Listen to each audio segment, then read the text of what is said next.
as I've studied over the last 18 months, I've been on a lot of webinars and part of a research hub through my LinkedIn world with researchers around the world. And I've been following their webinars and their symposiums, specifically looking for my practice and my people at how do I support you now in the here and now? How do I help you do simple things to prepare your body and respond to this virus? Whether or not you've chosen to be vaccinated, it's relevant for all of us because there are always viruses, right? There are other viruses too, influenzas in the mix, RSVs in the mix, and there will always be a need to understand this mechanism and be prepared. So the lowest hanging fruit really is vitamin D. So while we know we get this from the sun, it's not in a usable form. When we get it from the sun, our body has to transfer it with an enzyme in the liver into a usable form. When we get it through our food, it has to be absorbed through our mucosal membrane and then transformed into a usable form. For reasons that are, there are a few ponies in this race. 70% of the world has a suboptimal level of vitamin D.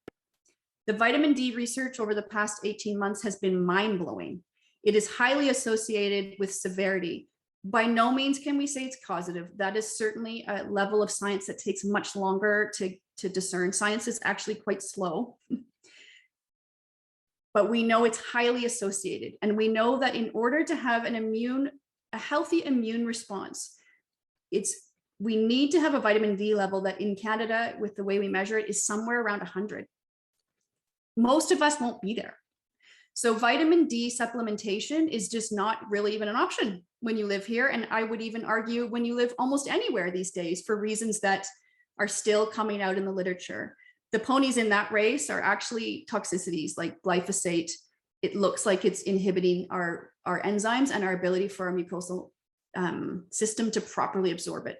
The verdict isn't in on that, but it's a variable. So vitamin D, I actually am a big proponent of getting tested. I don't know how you can decide how much you need to take if you don't know what your level currently is. Unfortunately, there are not tests. There used to be tests that the pharmacies could get where you could just pop in there and get the test and do a little prick and send it off. They unfortunately can't get those anymore.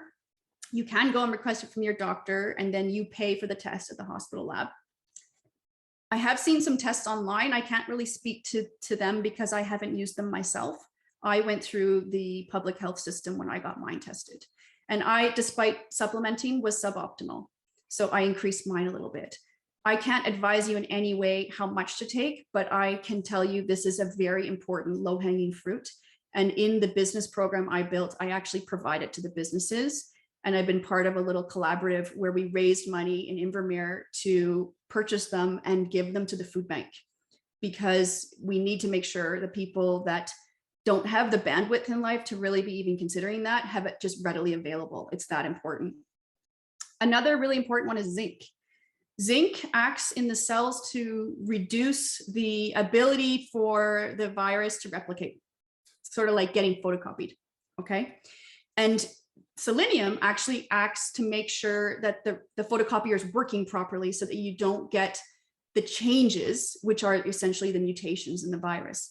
Mutations in viruses are natural. They evolve to, their goal is to get everywhere. They want to conquer the world and they don't want to kill you because they want you to pass it on.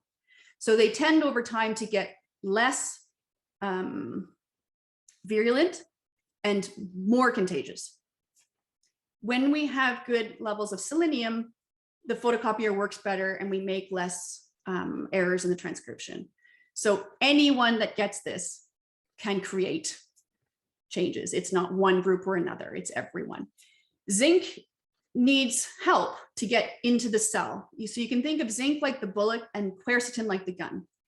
Quercetin is a polyphenol. It's a compound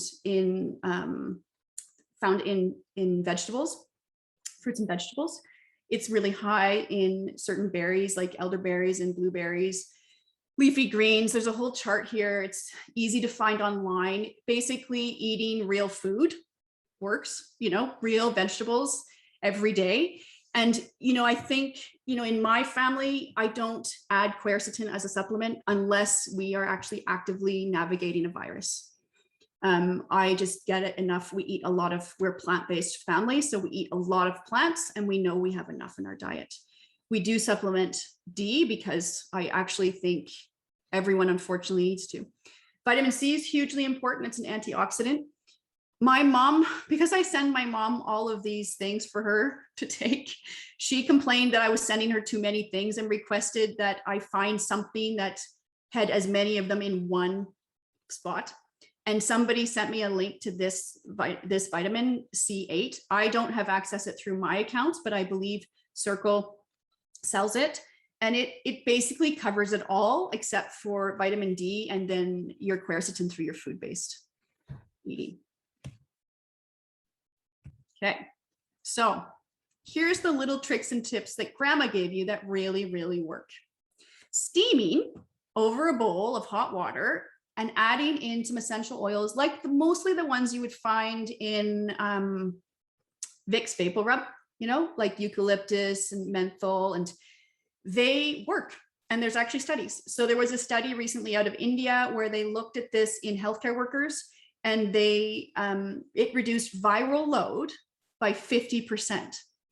This is huge because remember the front door, it's like all the people knocking on the front door, viral load matters. If you want to keep them out, you don't want 5,000 of them. It's easier to manage if there's 2,500, let's say.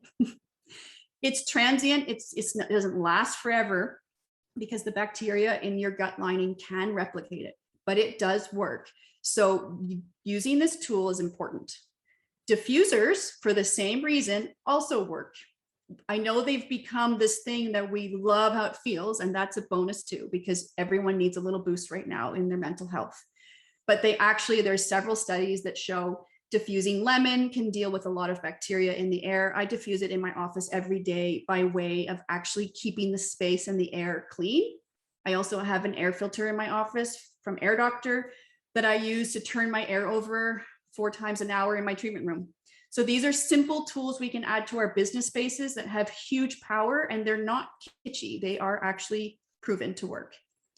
This betadine spray is based on povidone iodine, and it also has been shown in numerous literature over the past, prior to the pandemic, but also, people have been looking at it specifically to COVID. It can also reduce the viral load significantly in around 50%.